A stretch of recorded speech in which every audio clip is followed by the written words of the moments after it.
రేవంత్ రెడ్డి గారు ఒక మాట క్లియర్గా చెప్పాడు. 49 వచ్చినోడు డెఫినెట్గా ప్రతిపక్షంలో కూర్చుంటాడు, 51 వచ్చినోడు పరిపాలనలో కూర్చుంటాడు, అల్టిమేట్గా గవర్నమెంట్ ఏర్పాటు చేస్తాడు. అది తెలియకుండా మాట్లాడొద్దు అని ఒక అల్టిమేటం ఇచ్చిండు మన కేటీఆర్కి. అది గుర్తుంచుకోవాల్సినటువంటి అవసరం ఎంతైనా ఉన్నది. కూల్చడం కాదు, కట్టడం నేర్చుకోండి. ఎంతసేపు బీజేపీ ఏం చేసిందో మేము అది చేస్తాము.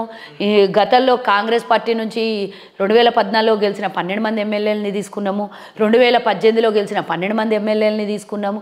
ఈ పరిపాలన కాదు కదా. మీరు ప్రతిపక్షం రేవంత్ రెడ్డి గారు ఇంకో మాట అన్నారు, వాళ్ళని బయటికి పంపించకండి అధ్యక్ష, వాళ్ళు ఇక్కడనే ఉండాలి, వినాలి, వాళ్ళకి అదే శిక్ష అన్నాడు. డెఫినెట్గా మీరు అసెంబ్లీలో కూర్చోాలి, మీరు సలహాలు ఇవ్వాలి, అవసరమైనప్పుడు మాట్లాడాలి, మేము మాట్లాడింది మీరు వినాలి, ప్రజలకు మంచి సంకేతం పోవాలి. కొట్లాట కాదు, పరిపాలన కావాలి. మీరు మాతో 119 మందిమి అసెంబ్లీ సభ్యులు కాబట్టి అందరు కలిసి పరిపాలన చేయండి. ఇక కొట్లాట ఎన్నికల వరకు కొట్లాడడం అయిపోయిన తర్వాత అసెంబ్లీలో కూర్చున్నప్పుడు ప్రతి నియోజకవర్గం అభివృద్ధి గురించి మాట్లాడండి. ఎవరి నియోజకవర్గం వాళ్ళ అభివృద్ధి గురించి మాట్లాడండి. ప్రతిపక్షంలో ఉన్న ప్రతిపక్ష నాయకుడు సూచనలు సలహాలు ఇవ్వండి. అంతేగాని కూలుస్తాం, కాలుస్తాం, రాలుస్తాం అనంటే మీకు ఉట్టి మాట్లాడడానికి వస్తుందేమో. మేము అధికారంలో ఉన్నాం.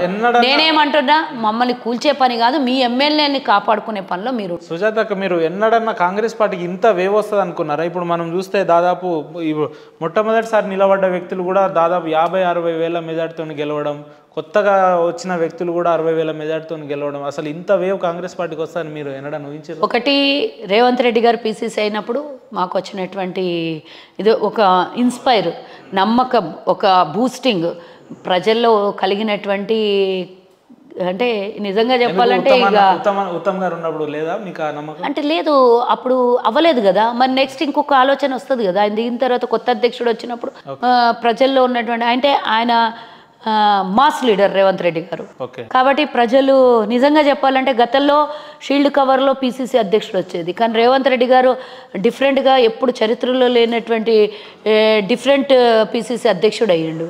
ఎట్లా అంటే ప్రతి డీసీసీ అధ్యక్షుడిని పిలిచి వాళ్ళు 1-to-1 ఒపీనియన్ తీసుకున్నారు. రాష్ట్రంలో గతంలో ఉన్నటువంటి మాజీ ఎమ్మెల్యేలు, మాజీ ఎంపీలు, మాజీ మంత్రులు అందరూ మిగిల్చుకొని ఒక 250 మందికి పైగా కమిటీ మెంబర్లతోని అందరితోని 250కి పైగా విచారణ చేసి వాళ్ళ దగ్గర 1-to-1 ఒపీనియన్ తీసుకున్నటువంటి తర్వాత మెజార్టీ సభ్యులతోని రేవంత్ రెడ్డి గారు అధ్యక్షుడయ్యాడు. అప్పుడే అందరికీ వచ్చినటువంటి నమ్మకం డెఫినెట్గా డే బై డే. ఇప్పుడు ఎన్నుకోబడంగానే కూరగాయలు తేయంగానే తినలేం కదా, దాన్ని వంట చేయాలి, తినాలి, అదొక సమయం ఉంటుంది, దానికి ఒక ప్రాసెస్ ఉంటుంది. అట్లా రేవంత్ రెడ్డి గారు 2 ఏళ్ల క్రితం పీసీసీ అధ్యక్షుడు అవ్వగానే మెల్లిమెల్లిగా చిగురించినాయి ఆశలు మాకు. 2 ఏళ్ల కింద ఆయన పీసీసీ అయినప్పటి నుంచి కొంచెం అందరికీ ఆశలు చిగురించినాయి డెఫినెట్గా. అందులో ఇంకోటి ముఖ్యంగా రేవంత్ రెడ్డి గారు ప్రశ్నించడము, ప్రజలకు అది నచ్చడము, ఆ కార్యకర్తలకు బూస్టింగ్ రావడము, వాళ్ళు చేస్తున్నటువంటి అవినీతి పాలనని రోజు బయట పెట్టడం, ఇవన్నీ ఒక ఎత్తుకు కాంగ్రెస్కి రోజుకి కార్యకర్తల లోపల నమ్మకం పెరగడము. అందులో గ్రౌండ్లో కూడా అందరూ ఏమనుకున్నారంటే, వాస్తవం అది, నిజాలను ఒప్పుకోవాలి. ఎవరున్నారు మీ లోపల, మీరే ఎన్నోసార్లు మాకు ఇంటర్వ్యూలలో అడిగి తలనొప్పిచ్చారు మాకు. ఏంది మీ లోపల మీరే కొట్లాడుకుంటారు, మీరే ఫస్ట్ మీ ఇంటిని మీ కుంపటిని సరిగా చేసుకోండి ఫస్ట్ అని అన్నారు. కానీ ఈరోజు రేవంత్ రెడ్డి అనే ఒక ముఖ్యమంత్రిగా ఉన్నటువంటి రేవంత్ అన్న ఈరోజు ఆనాడు తను ఒంటరిగా వచ్చినా కూడా అందరు సీనియర్లతోని మెల్లిమెల్లిగా ఒకటే రోజు కుదరదు కానీ మెల్లిమెల్లిగా అందరితో కలుపుకొని పోయి ఈరోజు కూడా ఒక ముఖ్యమంత్రి అయిన తర్వాత తనకు ఆ హోదా చాలనుకొని మిగతా పోర్ట్ఫోలియోస్ అన్నీ కూడా ఎంత సాఫ్ట్గా, అసలు ఏ గొడవ లేకుండా, ఏ లొల్లి లేకుండా అందరు చాలా ఎక్స్పెక్ట్ చేసారు. వీళ్ళు కొట్లాడుకుంటారు, ఎన్నికలు అయిపోయింది ఒక ఎత్తు, వీళ్ళందరూ కొట్లాడుకుంటారు ఒక ఎత్తు, వీళ్ళు ఇప్పుడు పదవుల కోసం కొట్లాడుకుంటారు, ముఖ్యమంత్రి ఎవరో తెలియదు, ఏసీసీ నిర్ణయం. అంతెందుకు నిన్న అసెంబ్లీలో కూడా పెద్ద మనిషి మాట్లాడాడు, మన కేటీఆర్ పెద్ద మనిషి, వీళ్ళు చీమల పుట్టలో పాములు వచ్చి చేరినాయి అని అంటుండు. కానీ నువ్వు అదే చీమల పుట్టలో తెలంగాణ ఆత్మ బలిదానం చేసుకున్న 1200 మంది శవాల మీద మీ అయ్యే వచ్చి ముఖ్యమంత్రిగా అంగలేంది. రేవంత్ రెడ్డి పార్టీ కోసం పనిచేసి అహర్నిశలు 17 ఏళ్ళు ప్రతిపక్షంలో ఉండి కాంగ్రెస్ వాళ్ళు వచ్చినప్పుడు రేవంత్ రెడ్డి అధికారంలో లేదు, అధికారంలో ఉండి ఆశతో రాలేదు. దీన్ని ఎట్టగైనా నేను గెలిపించుకొని తీరుతానని ఒక కంకణం కట్టుకొని వచ్చాను.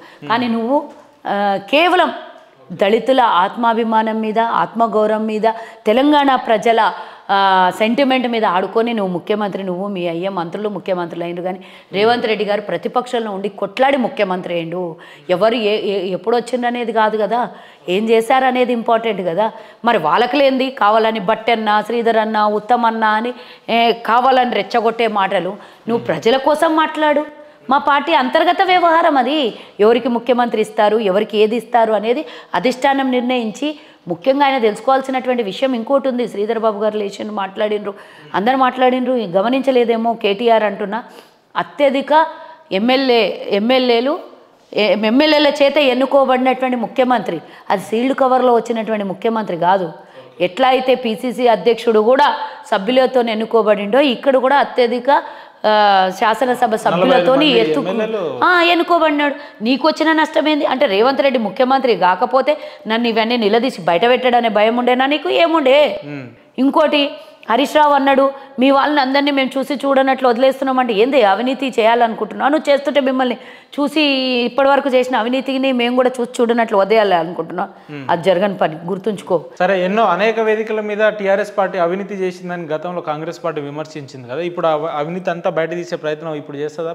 ఆల్రెడీ ఇద్దరు మొదలైంది కదా, మేమేం చేయము. అధికారం రేవంత్ రెడ్డి గారు ఏం చెప్పారు, అన్ని మేము వాళ్ళ మీద కాదు, ప్రతి ఒక్క వ్యవస్థ మీద, ప్రతి ఒక్క వ్యవస్థలలో ఎక్కడ ఏ తప్పు జరిగిందో అన్ని విచారణలు జరగాల్సిందే. మీరు చూసిన కదా, ప్రభాకర్ రావుని కూడా రాజీనామా చేస్తే వదలలేదు. ఎందుకోసం అంటే 85,000 కోట్లు ఎవరు అవి? అప్పు ఎందుకు పెట్టిండ్రు? డిస్కామ్లో ఎందుకు అప్పులు జరిగినాయి? ఎందుకు ఇవన్నీ జరిగినాయి? చెప్పాల్సినటువంటి అవసరం, వివరణ ఇవ్వాల్సినటువంటి బాధ్యత ఒక చైర్మన్గా ప్రభాకర్ రావుది ఉంది కదా. మరి రిటైర్డ్ అయిపోయిన తర్వాత ఒక ఆఫీసర్గా ఉండి నువ్వు చేసింది ఏంటి నిర్వాహకం తెలవాలి కదా. కాబట్టి ఎవరిని వదిలేదు, వ్యవస్థ వదలదు, ముఖ్యమంత్రి కాదు, వ్యవస్థ వదలదు. ఆ వ్యవస్థని కట్టుదిట్టం చేస్తున్నటువంటి ప్రభుత్వం మాది. ఆ వ్యవస్థ ఎవరైనా సరే, ఎవడైనా వదిలేదు లేదు.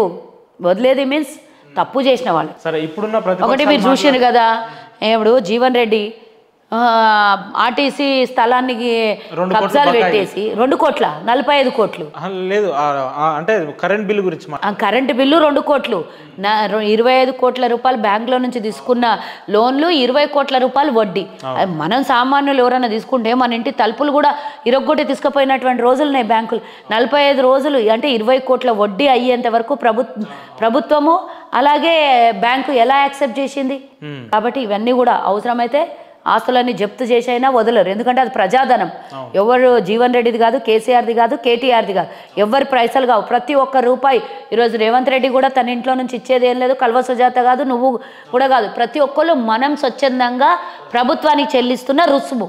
కాబట్టి ఆ డబ్బు ప్రజలకే చెందాలి, ఏదో ఒక రూపంలో తిరిగి ప్రజలకే చెందాలి. కానీ ఎవడో వచ్చి నేను వేసుకొని పోతా, నేను 1000 కోట్లు 1,00,000 కోట్లు అప్పు చేస్తా, సంపాదించుకొని పోతా అనంటే కుదరదిడా. నువ్వు ఆ రోజు కాంగ్రెస్ గురించి మాట్లాడినావు, నీ 10 ఏళ్ల జాతకం తీస్తే, చిట్టా తీస్తే 1,00,000 కోట్లు.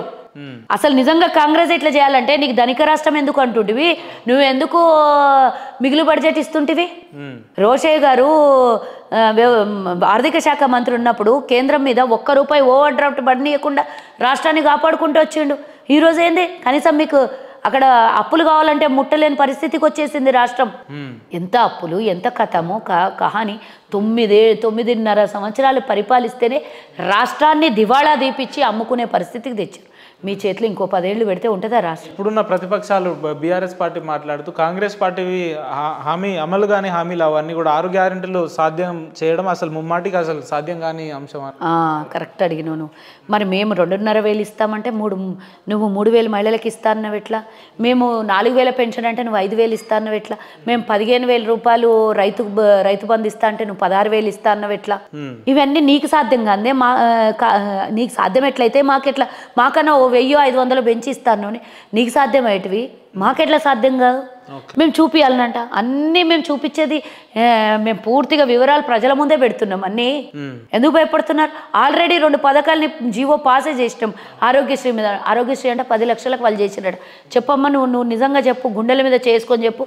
టీఆర్ఎస్ ప్రభుత్వంలో ఆరోగ్యశ్రీ మీద 10 లక్షలు పెట్టి ఎవరైనా ఇన్సూరెన్స్ క్లెయిమ్ చేసుకున్న వాళ్ళు, కరోనా సమయంలో చచ్చిపోయిన వాళ్ళు, ఏదైనా ఇన్సూరెన్స్ క్లెయిమ్ అయిన వాళ్ళు చూపియండి నాకు. బకాయిలు పడి కార్పొరేట్ హాస్పిటల్ ఆరోగ్యశ్రీ అంటే ఎలగొట్టే పరిస్థితికి వచ్చింది. అది తీసుకొచ్చిందే మేము.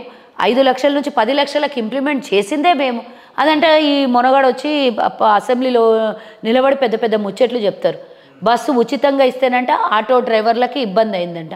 నేను అడుగుతా, ఆటో డ్రైవర్లు సిరిసిల్లాలను ఎందుకు ధర్నా చేస్తారు? హైదరాబాద్ మహానగరంలో కొన్ని వేల ఆటోలు ఉన్నాయి, హైదరాబాద్లో ఎందుకు జరగలేదు ధర్నా? నేను వాళ్ళ మీద కోపంతో మాట్లాడట్లేదు. ప్రతిపక్షంగా ఉండి పాత్ర పోషించాల్సినటువంటి పనిలో వ్యతిరేకంగా చేయటాన్ని నేను వ్యతిరేకిస్తున్నా. ఈరోజు ఆటో కార్మికులకు నేను అడుగుతున్నా, కాంగ్రెస్ పార్టీ 12,000 ఇస్తా ఉంటుంది. 100 రోజుల లోపల మేము ఇచ్చిన హామీలన్నీ పూర్తిగా నెరవేరుస్తాం. దానికి ఒక ఓపిక ఉండాలి కదా. ఆటో కార్మికులకి సంవత్సరానికి 12,000 అంటే నెలకు 1,000 రూపాయలు ప్రభుత్వం ఆర్థికంగానే ఆదుకుంటోంది కదా మిమ్మల్ని. మరి దానికి ఓపిక లేకపోతే ఎట్లా? ఆల్రెడీ మా పొన్నం ప్రభాకర్ గారు చెప్పిండ్రు, వాళ్ళ ప్రాబ్లమ్స్ 15 రోజులలో మేము సాల్వ్ చేస్తాము అని. మేము ఈ ప్రభుత్వం మేము సాల్వ్ చేస్తాము, చేసే దిశగా మేము వెళ్తున్నాం. చేసే వాళ్ళని పనులకు ఆటంకం వేసి కావాలని ధర్నాలు చేసి మహిళలకు ఉచిత బస్సు ఇస్తే ఓర్వలేదన్నమా నీ దగ్గర?